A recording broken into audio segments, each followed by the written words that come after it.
우리 힘 빠지는 일들 가운데 많이 있지만은 사람이 살다 보면 어려운 일을 많이 당합니다. 혹시 여러분 감옥에 가보셨습니까?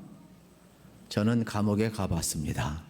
제가 별을 다른 게 아니고 면회를 가봤습니다.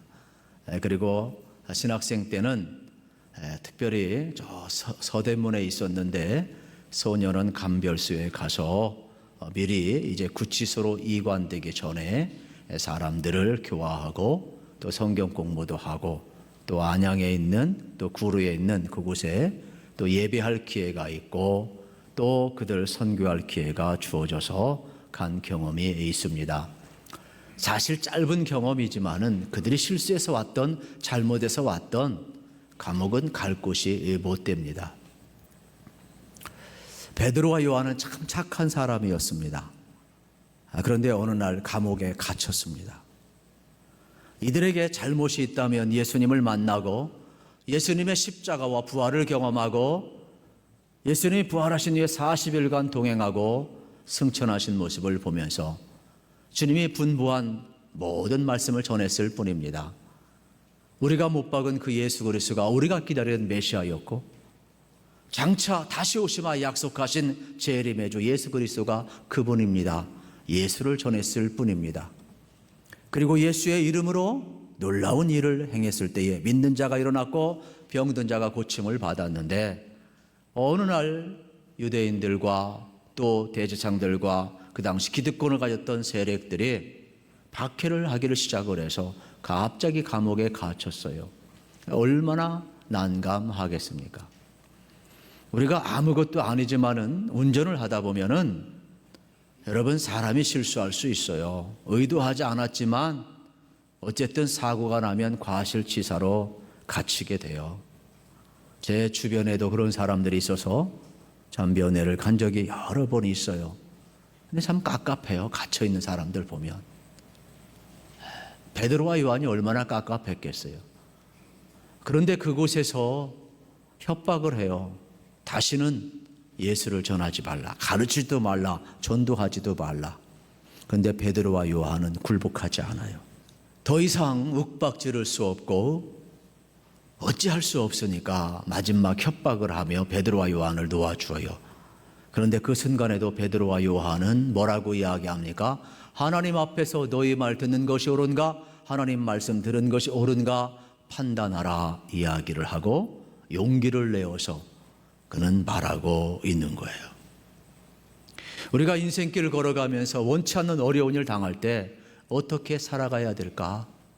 우리 고난이 왔을 때 내 힘으로 어찌할 수 없을 때 어떻게 살아가야 될까? 오늘 본문을 통해서 우리가 좀 지혜를 배웠으면 좋겠어요. 첫째는 여러분 사랑하는 사람들 앞에 가서 여러분의 어려운 형편을 다 여러분 고통을 나누시기를 축복합니다. 베드로와 요한은 자기가 감옥에서 풀려났을 때 얼른 동료들 앞에 갔어요. 내가 성령 충만해서 예수님을 증언하다가 안전병도 일어나고 믿는 자도 일어났는데 갑자기 방해 세력이 나타나서 내가 감옥에 갇혔다. 나 깝깝했고 죽는 줄 알았고 얼마나 그들의 권세가 대단한지 나 너무 힘들었다. 그런데도 용기를 내어서 내가 담대하게 굴복하지 아니하고 여기까지 왔는데 하나님이 내 몸을 자유롭게 하셔서 지금 여기까지 왔다. 지나간 순간 내가 감옥에 갇혀 있고 또 예수 믿고 예수 전한다는 이유로 핍박을 당했는데 참 힘들었었다. 그러면서 자기가 겪었던 모든 일을 다 토해내고 있다라는 사실이에요. 실질적으로 예수 믿는 사람도 어려움이 있고 예수 안 믿는 사람도 어려움이 있어요. 신앙인이나 비신앙이나 바늘로 찔리면 다 아픈 거예요. 그런데 삶의 아픔이 있을 때 이 아픔에 대해서 우리가 여러분 혼자 짊어지고 나간다. 그거는 너무 위험한 겁니다. 우리 서로 아픔을 나눌 필요가 있어요. 그래서 우리가 여러분 기도할 때 왜 이렇게 참으로 중요하냐? 어려운 일이 있을 때 기도할 수 있다는 것은 대단한 특권 아닙니까? 그래서 성경에 보게 되면 합심으로 기도할 때 문제가 빨리 해결되고 강력한 역사가 일어남을 우리에게 보여주고 있어요. 예수님도 말씀합니다. 두세 사람이 내 이름으로 모이는 곳에 나도 그들 중에 함께 있겠다 그랬어요. 그래서 개인 기도도 중요하지만 합심으로 기도하면 하나님이 더 크게 역사하심을 우리는 믿어야 되는 것입니다. 그런데 이러한 기도의 내용을 보면 몇 가지 여러분 내용을 우리가 참고할 수가, 첫째는 창조 하나님을 불렀다는 사실이에요. 그래서 24절에 보게 되면은 그들이 듣고 한 마음으로 하나님께 소리를 높여 이르되 대주제여 그래요. 한 마음으로 그들이 서로 이야기하고 서로 합심으로 기도하면서 하나님을 부르고 있는 거예요. 우리는 기도의 대상을 명확히 해야 돼요. 타 종교인도 다 기도합니다. 그런데 우리 그리스도인들이 다른 것은 뭐냐? 우상 앞에 기도하는 게 아니에요. 우리는 살아계신 하나님, 전능하신 하나님, 우리의 기도를 들으시고 오늘도 응답하시는 하나님 앞에 우리가 기도하는 거예요. 이것이 불교와 여러분 또 이슬람과 여러분 또 타 종교와 다른 것, 샤머니즘과 다른 거예요. 그래서 우리는 창조 하나님, 기도할 때 정확하게 하나님의 이름을 부르는 것이 중요하다는 사실이에요. 기도의 대상을 명확히 해야 하는 것입니다. 그러므로 우리는 말하지도 못하고 듣지도 못하고 역사하지도 못하고 돕지도 못하는 우상 앞에 기도하는 것이 아니라 살아계신 하나님, 오늘도 우리의 기도를 들어 응답하시는 하나님, 전능하신 하나님 앞에 우리가 기도하고 있다는 사실이에요.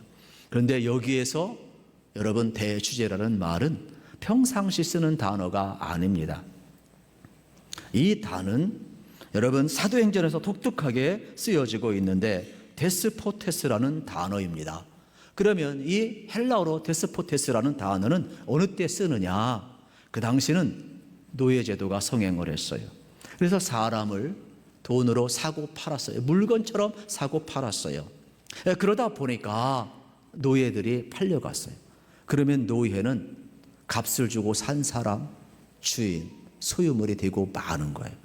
그러니까 노예가 존재하는 것은 값을 주고 산 사람, 주인에 의해서 자기가 존재하는 거고, 자기가 살아야 될 이유와 목적과 방향성이 어디에 있느냐? 주인에게 딸려 있다라는 거예요. 그래서 이때 노예들은 주인을 향하여 절대 군주라고 그래요.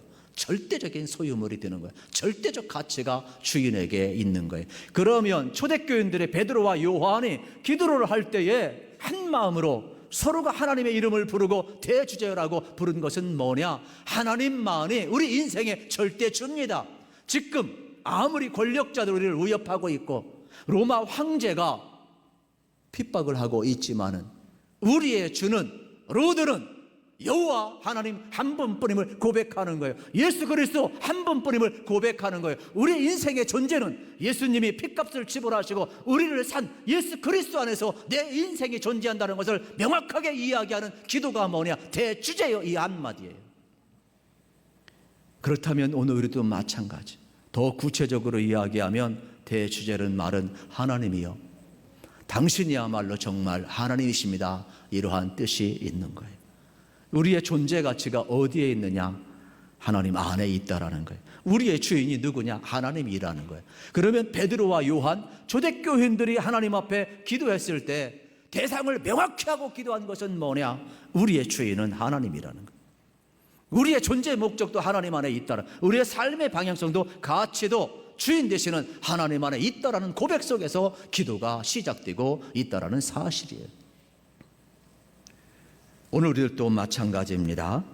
여러분, 하나님의 이름을 부르기만 해도 전능하신 하나님이 우리의 삶 가운데 개입하심을 꼭 믿으시기를 축복합니다. 하나님의 이름을 부르지 아니하면 우리가 하나님 앞에 1대1로 설 수가 없어요. 그러나 하나님의 이름을 부르면 하나님이 우리 앞에 계신 겁니다. 하나님 우리 삶에 개입을 하시는 겁니다.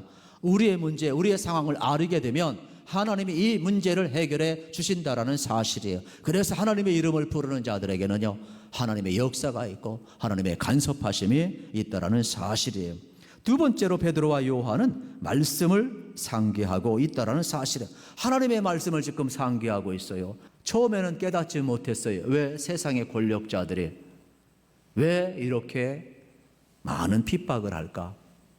그런데 다윗의 입을 통하여서 예수님이 오셨을 때 권력자들의 핍박하고 대적한 것은 여러분 하나님의 능력과 권능과 뜻을 이루기 위해서 이루어진, 하나님이 섭리 가운데 이루어지는 도구임을 발견하게 된 거예요.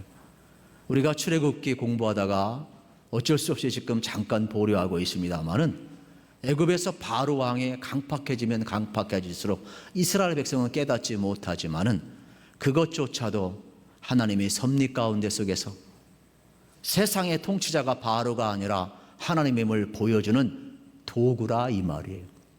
그래서 지금 베드로와 요한 초대교인들은 자기들이 당하는 이 고난을 이해할 수 없었지만은 기도하다 보니까 또 성경 말씀이 생각나다 보니까 성령님이 깨닫게 해주셔서 이러한 과정도 믿음의 과정이고 이러한 과정 속에서도 하나님의 구원의 역사가 이루어지는구나.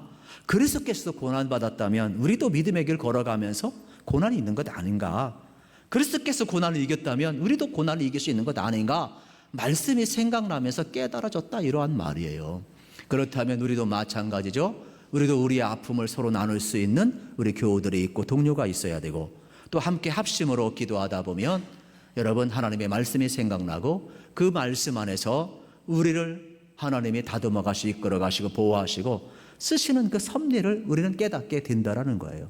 그러니까 말씀을 떠나서는 어떠한 회복의 역사나 여러분 깨달음의 역사 일어나기 참 어렵지요.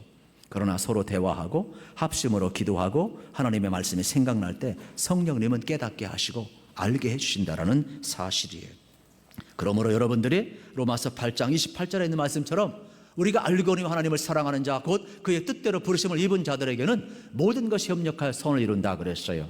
우리 가운데 벌어진 일들 다 이해할 수 없지만은 서로 대화를 나눠보십시오. 그리고 합심으로 기도해 보십시오. 그리고 말씀의 조명을 받아보십시오.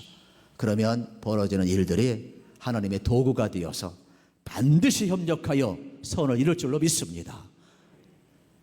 세 번째로는 그 기도의 내용을 보면 하나님의 통치를 고백하고 있어요. 자신들은 몰랐지만은 이 고난조차도 하나님의 구원의 계획에 있다는 것을 알게 되는 것이죠. 우리도 성경을 읽고 기도하다 보면 내 속에 벌어지는 일도 다 이해할 수 없지만 고난이 없으면 얼마나 좋겠어요. 그러나 이 고난을 통해서도 하나님이 깨닫게 하시는구나, 하나님이 알게 하시는구나, 하나님이 나를 다듬어 가시는구나. 내가 근심할 때에도 예수님 뭐라고 말씀해요? 근심하지 말라고 말씀하잖아요. 공중에 나는 새를 보라고 말씀하시잖아요. 들에 피는 백합화를 보라고 말씀하시잖아요. 아무리 여러분 공중에 나는 새와 들에 피는 백합화 아무도 돌보지 않지만 먹이시고 입히시는데 하물며 기도하는 종들, 하나님의 자녀들, 하나님을 대주제로 부르는 자들, 하나님을 주라고 고백하는 자들, 예수 그리스도 안에 살아가는 그리스도인들, 기도하는 자들 왜 하나님이 돌보지 않겠느냐 이 말이에요. 그렇다면 기도했으면 믿으셔야 돼요. 여러분 기도했으면 믿으시기를 축복합니다.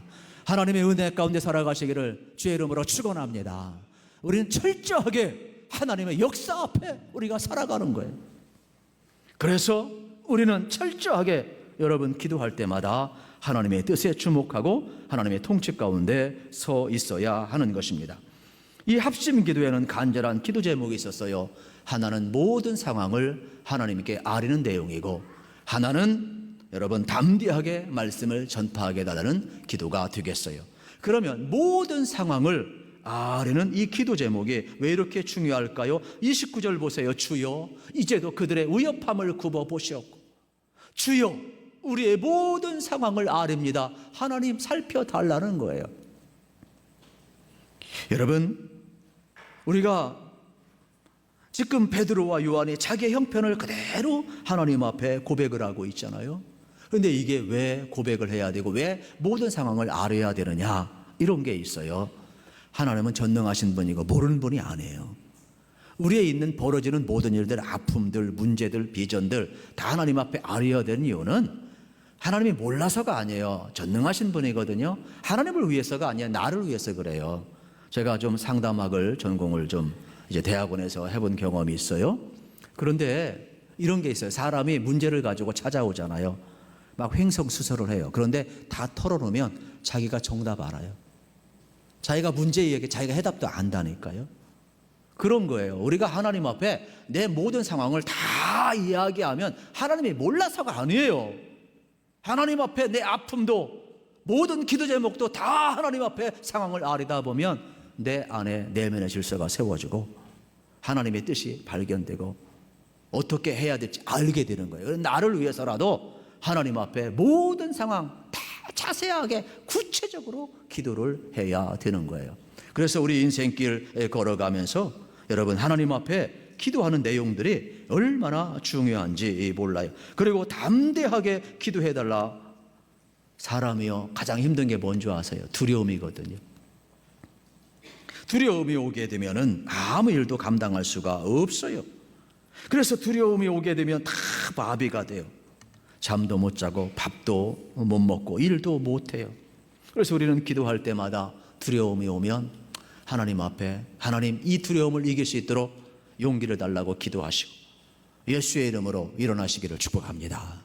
내가 약하면 강함을 달라고 기도하셔야 돼요. 지혜가 부족하면 지혜를 달라고 기도해야 돼요. 건강이 부족하면 건강을 달라고 기도해야 돼요. 물질이 필요하면 물질을 달라고 기도해야 돼요. 직장이 필요하면 직장을 달라고 기도해야 돼요. 그래서 기도는 구체적으로 여러분들이 기도할 때 하나님이 역사하심을 우리는 믿어야 되는 거예요. 철저하게 하나님 앞에 기도할 때 하나님은요 우리의 삶 속에 담대함을 주시고 심지어는 예수 그리스도를 전할 수 있는 담력까지도 주시고 있는 겁니다. 그러므로 오늘 여러분의 삶에 다시 한번 여러분 모든 상황을 아리고 담대함을 구하시고 하나님 말씀까지 전할 수 있는 능력이 임하기를 주님의 이름으로 축복합니다. 크게 세 번째로는 치유와 기적을 달라고 기도해야 합니다. 기적은요 하나님이 함께하는 게 기적이거든요. 기적은 베드로와 요한에게서부터 오지 않았어요. 하나님으로부터 왔어요. 예수의 이름으로부터 왔어요. 예수의 능력으로부터 왔어요. 그렇다면 오늘 기억을 해야 돼요. 우리에게도 기적이 필요해요. 여러분 기적은요 우리가 할 수 없는 일을 하는 게 기적이에요. 오히려 혼자 힘으로 할 수 없는데 둘이 합해서 했다. 기적이에요. 나는 가진 것 없는데 믿음으로 기도해서 했다. 그거 기적이에요. 우리의 삶의 현장에 기적이 필요해요. 제가 자녀를 키우지만 두 자녀 제 힘으로 못 키워요. 하나님의 도움이 필요하고 기도가 필요하고 기적이 필요해요. 여러분 삶을 살아가는데 오늘날 기적이 얼마나 필요한지 몰라요. 하나님이 함께 직장 생활 사업하는 데 하나님이 함께 해야 돼요. 삶의 기적이 필요해요. 나 혼자 살아가는 게 아니에요. 나 혼자 살아가고 짐을 지려고 그러면요 얼마나 힘들지 몰라요. 그래서 우리 마음속에 꼭 담아놓으면 막 속이 시커매지고 막 그러는 거예요. 우리는 하나님 앞에 다 토해내며 치유와 회복과 기적을 누리면서 살아가야 된다는 사실이에요. 그래서 뭐라고 이야기합니까? 손을 내밀어 병 낫게 하옵시고 표적과 기사가 거룩한 종 누구의 이름으로? 예수의 이름으로 이루어지게 하소서. 베드로와 요한도 은과 검은 내게 없지만은 내게 있는 것 나사렛 예수 그리스도의 이름으로 일어나 걸으라 했던 것처럼 예수의 이름으로 기도할 때 치유가 일어나고 회복이 일어나고 기적이 일어난다고 성경은 약속하고 있는 거예요. 저는 여러분의 삶의 현장에 이 은혜가 임하기를 축복합니다. 그러면 기도의 결과가 어땠느냐? 두 가지죠. 하나는 응답받았고 하나는 성령 충만했습니다. 기도하면요 하나님이 응답을 주시는 거예요. 오늘 31절에 보면은 빌기를 다하며 모인 곳이 진동하더니 무리가 다 성령에 충만하여 담대히 하나님의 말씀을 전하니라.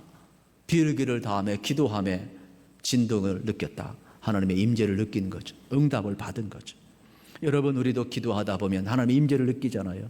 하나님의 응답 주신 걸 느끼잖아요. 우리 인생길을 걸어가면서도 마찬가지죠. 저도 안수기도 많이 하지만은 여러분 믿음으로 오셔서 안수 받을 때 잘 받아들인 사람도 있고 그냥 억지로 부모님 떠밀려서 온 사람도 있고 막 그래요. 그러면 하나님의 임재가 느껴지는 사람도 있고 좀 더디 응답되는 사람도 있지요. 여러분도 인생 살면서 그런 거 느낄 거예요. 즉각적으로 응답되는 것도 있지만 그렇지 않은 경우도 있잖아요. 그래서 우리는 말씀을 듣다가도 기도를 하다가도 이렇게 하나님이 빌기를 다하며 이들이 진동을 느끼고 기도에 응답받은 사건을 우리는 보게 되는 것입니다. 하나님께서 솔로몬에게 말씀합니다. 내 마음과 눈이 있는 주의 전에서 너희가 기도하고 구하면 내가 들어주리라. 여러분 하나님은요 믿고 기도하면 응답 주신다고 그랬어요. 그러므로 여러분 기도하셔서 응답받기를 축복합니다. 그리고 초대교인들은 기도하고 응답받았는데 성령이 충만하였다 그랬어요.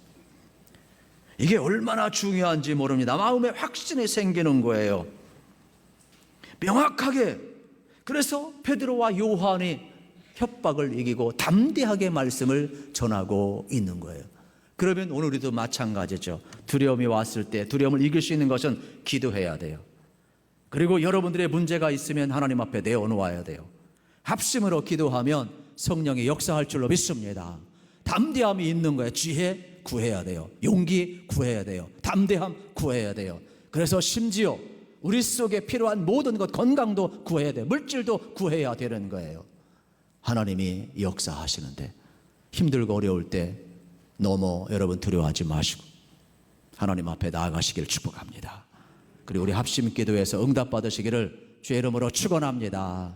우리는 분명하게 기도하면 하나님이 역사하는데 이제는 더 이상 움츠러들지 말고 기도하는 심령, 기도하는 교회.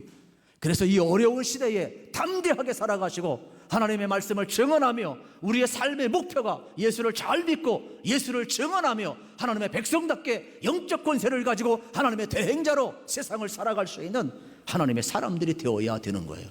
이 방향성을 가지고 여러분 한 주간도 힘차게 살아가시기를 우리 주님의 이름으로 축복합니다.